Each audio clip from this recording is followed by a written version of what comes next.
In 1991, ridicule preceded a first title fight in 17 years. Fat Foreman, fat purse, fat cats, and thin credibility.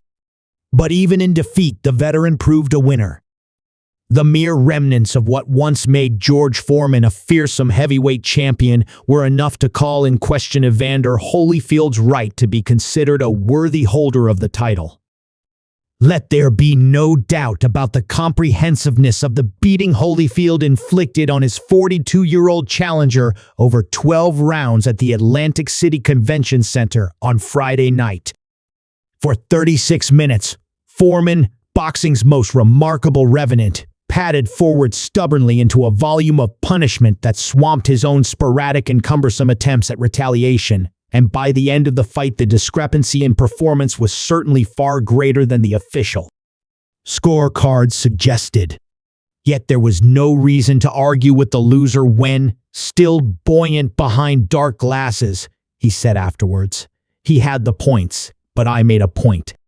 In fact, Big George had made at least two that must be heeded. George Foreman poses outside the Nassau Coliseum ahead of his rematch with Joe Frazier in June 1976. George Foreman, A Life in Pictures. Read more. The first was that the second career he launched 4 years ago, after a full decade of eroding absence from the ring, was fueled by more honest commitment, had less to do with mercenary hokum than its accompanying welter of hype indicated.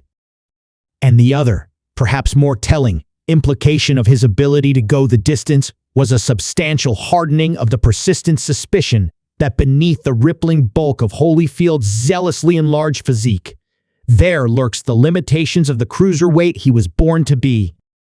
There should be no stinting of praise for the natural strength, durability, and resolution that enabled Foreman to propel his 18-stee mass relentlessly, if ponderously, at his opponent virtually from the first bell to the last, without bothering to rest on a stool between rounds. But given that his lumbering, elderly man's aggression was being met by a meticulously trained 28-year-old who is designated the undisputed heavyweight champion of the world, the venerable monument could have expected to be brought tumbling down long before the 12 rounds had run their course. Holyfield had a glaring opportunity to produce such a finish as early as the last half-minute of the third round, when a burst of accurate hooks to the head abruptly undid Foreman's coordination, leaving the large shaven skull bobbling helplessly on his shoulders like a beach ball in surf.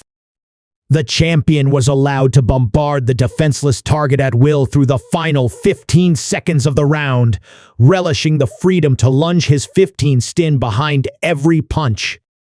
But though Foreman was soon reeling blindly towards a neutral corner, his great head now lowered like that of a bull awaiting the kill, Holyfield found then, as he would in several similar episodes later, that he simply lacked the raw power to gain a knockdown, let alone a knockout.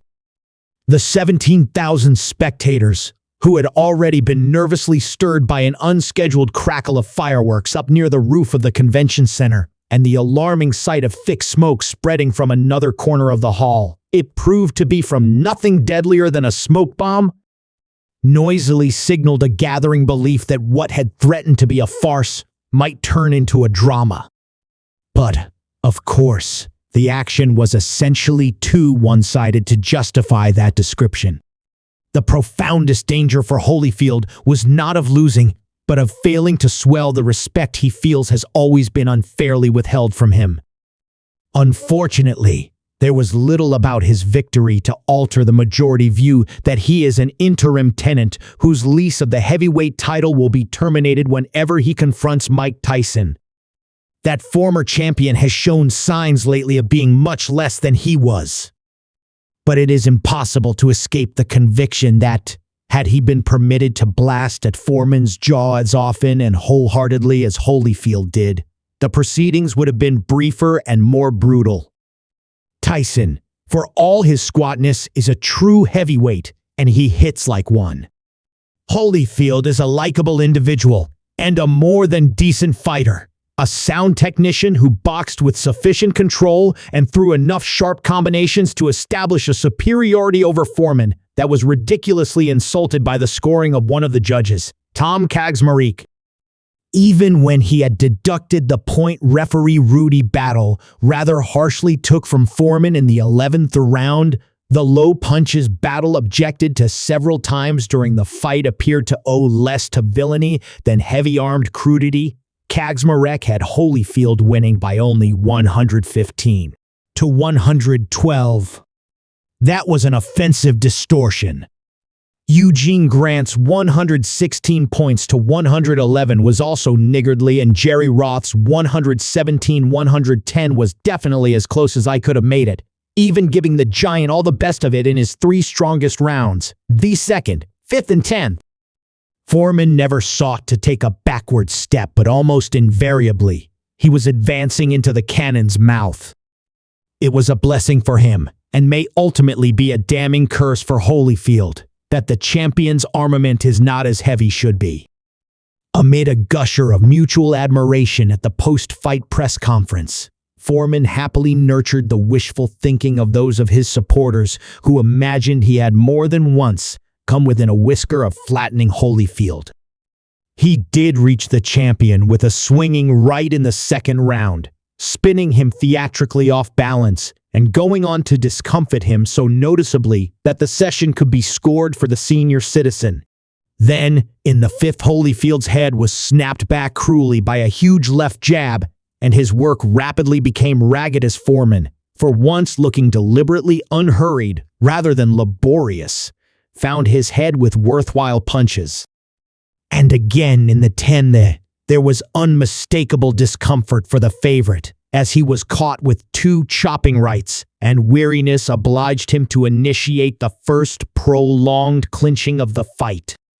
However, such glimpses of encouragement for Foreman were vastly outweighed by the many periods when, as he joked later, he suspected the rival camp had slipped a mule into the ring and set it to kicking him.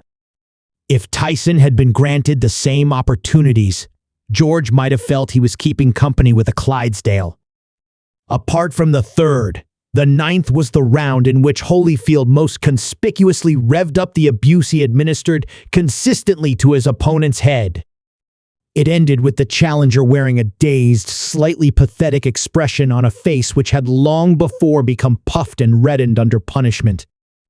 Yet the 10th round, with its contrary trend, emphasized dramatically Holyfield's inability to punch with permanently draining effect. He was content afterwards to move quietly towards the points win that would have struck his admirers as an improbably humble objective at the start. When Holyfield, who is still unbeaten after 26 pro fights, subsequently faced the multitude purporting to be media at this event, he looked healthy and relaxed. But, understandably, he had the subdued demeanor of someone reflecting that there must be cozier ways of spending the hour before midnight. George had, he acknowledged, surprised him with the deceiving speed of his jab, and had proved at 42 he has a granite chin. No, he was not in trouble at any time. George caught me with good shots, but I never gave him the chance to follow up. He cut off the ring and made me do things I didn't want to do sometimes, but I did out-hustle him and land more punches. The toughest thing was the relentless pressure George put on. In every moment of the fight, either I had to be punching him or he would be punching me. I felt I was fighting a smart fight. My strategy was to break George's momentum. He was sure Foreman had not hit him as hard with a single shot as Michael Dokes had done. But whereas he had stopped Dokes, and everyone else encountered since mid-1985, the old man had insisted on staying around. George wasn't as easy to hit as I thought he would be. I thought I would rain on him, but I did hit him with all I had, and for 5 years when I hit guys with all I had, they went out. George didn't. He proved he had determination and a granite chin. Foreman duly delivered an answering salvo of compliments. "If I had to lose, I am glad it was to such a fine gentleman," said George. Naturally, he had a kind word for himself, too. I didn't retreat, did I? I kept the fight coming all night. My legs are so strong, and I wanted the senior citizens to know I didn't need any advantages. I didn't sit down at all, though that mule kicked me a few times and I wanted to lie down. The door is open for me now. I might go out and get off the cheeseburgers and onto turkey legs. Nah, I'm going to stay on cheeseburgers. As he headed back to Texas and his 9 children with his share of the spoils from the most financially productive fight in history, the possibility of further lucrative gigs could not be ruled out. Many in Atlantic City have been wondering with a shiver what Muhammad Ali, who appeared as the now familiar ghostly presence in the ring before the fight, made of all that has happened recently to the man he shattered so completely in Zaire 17 years ago.